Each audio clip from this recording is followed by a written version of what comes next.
You have definitely contributed greatly to the Lexington community through your work at Cary Memorial Library as teen librarian, and you have impacted the lives of so many teenagers and children in such positive ways, including myself. I was wondering if you could talk more about your work and why it's important to you. Sure. I mean, I've always been a big public library person. I believe in the importance of public libraries in general, in terms of creating a third place or a third space for people. So you have your home, you have your work, and then you have another place to go that is an equalizer. You don't need money to go there. You don't need to buy anything to go there. You can, whether you're a millionaire or you are, experiencing homelessness, you can still check out a book. And so there is that aspect about public libraries. I think that strong public libraries are essential for communities. But for me personally, on top of that, I just feel like teens are not necessarily given all their due. And teens are amazing. And, sometimes I sit back and I think, when I'm in my late 60s, 70s, 80s, retiring, whatever, the people who are in middle school and are teens today are going to be running the world. And I have just such a great belief that I personally am going to be in good hands because people like you are going to be running the world, Suhani. Okay. So I get a lot of energy from working with teens. And I think they're highly underrated as a population. Yeah, no, definitely. And obviously I worked a lot with you in the past year or so. But could you sort of talk more about, I guess, the specific things you do with teens for people who aren't really as familiar with it? Sure. So at Cary, we have a very active teen room at the library to begin with, because we were blessed with a huge space. We were given a huge space, and we have the resources to fill it, which is fantastic. We're also a couple of blocks from the high school, so it regularly fills up with teens in the afternoon after school. But one of the things that I did when I started at Cary was I developed a program called Cary Teens Lead the Way, which is a program to help channel teens' interests and mentor and work with teens and channel their interests to bring programs into the library. And that's something that you participated in, but we have lots of teens that participate in that. And I think it's a great way to, as I say, mentor teens who may have great ideas, but might need a little experience in marketing or shaping their program. But it's also a great way to show the rest of the community, again, how amazing the teens are in our community. We also have a Teen Library Leadership Council that's a pretty active group, and they guide me on policy stuff. They, keep me in check when things maybe don't make sense, but they also come up with some great ideas for programming. So we have a few ways for teens to become actively involved in the community aspect of the library beyond just coming in and hanging out. Coming in and hanging out is also a really great thing to do. And we have a lot of that at the library. And we also we run a lot of programs we have a lot of stuff that middle schoolers do, arts and crafts and stuff. And it becomes a third place where they can come and do something, maybe meet people that they don't necessarily know from school, and test the water on their independence a little bit. So that's another thing that we offer there. Yeah, no, awesome. I was part of the leadership council for about a year or so. And it was great to work with you, but also the amazing other students there. So yeah, and also I was wondering, so what was it exactly about Cary Memorial Library that sort of drew you to coming to work here?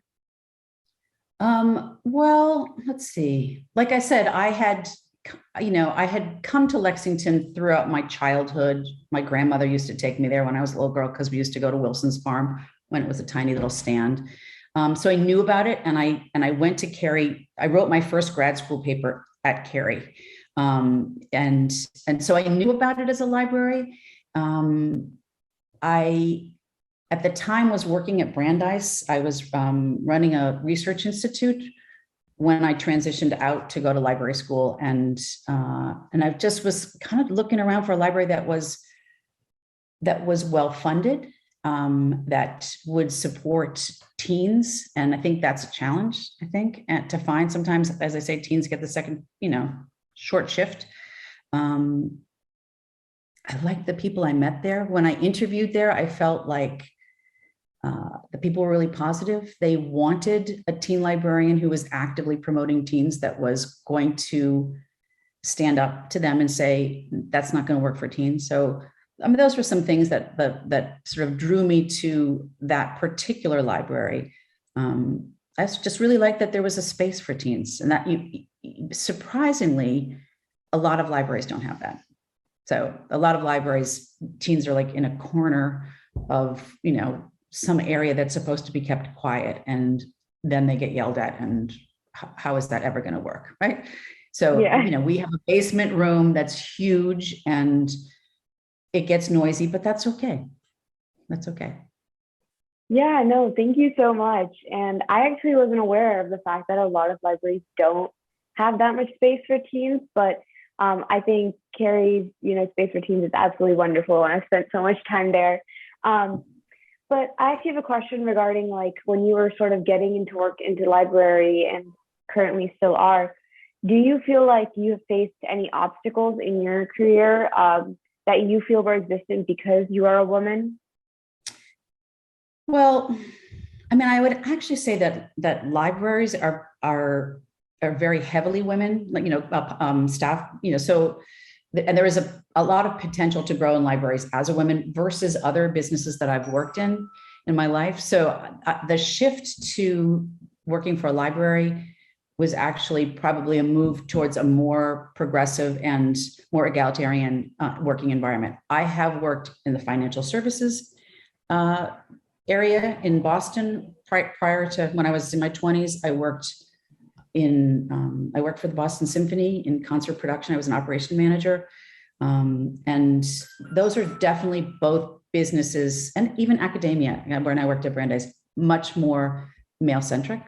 And it's interesting because when I was in my 20s, I knew that I was being paid less than my male counterpart who did the exact same job or less. I knew that. And I had no idea that I could even do anything about that there was a path to sort of say, hey, wait a second. But moving into the world of library science has sort of changed that for me. I feel like I do face less sexism there, for sure. Yeah, no, that's definitely good to hear. So I know I've asked a lot of questions, but I was wondering if there's anything you wanted to talk about that I haven't yet asked about. Well, I mean, I would say this to all young people, but I would particularly say this to young women. You don't have to know it all. You don't have to figure out everything that you're going to do for the rest of your life. I have done many different things in my life. Like I said, I've worked in many different fields, and it's all been additive for me. So I feel like my work in the financial field, in concert production, I did tutoring and mentoring. All of that has made me the librarian that I am. And it's okay not to know, for sure. And to also then know that when you go to the next job, you're carrying with you, you're not starting over. And I think sometimes women in particular feel like they have to know everything before they can do something. And you don't. You know more than you think, and you can use the skills that you've developed in all kinds of ways. So I encourage kids not to feel like they have to have it all figured out, and to be willing to try different things. And I am now in the latter half of my life finally doing what I love. And it's not that I didn't like doing the other work, but I'm really home with my profession now. And that's okay. That it took me a while to get there.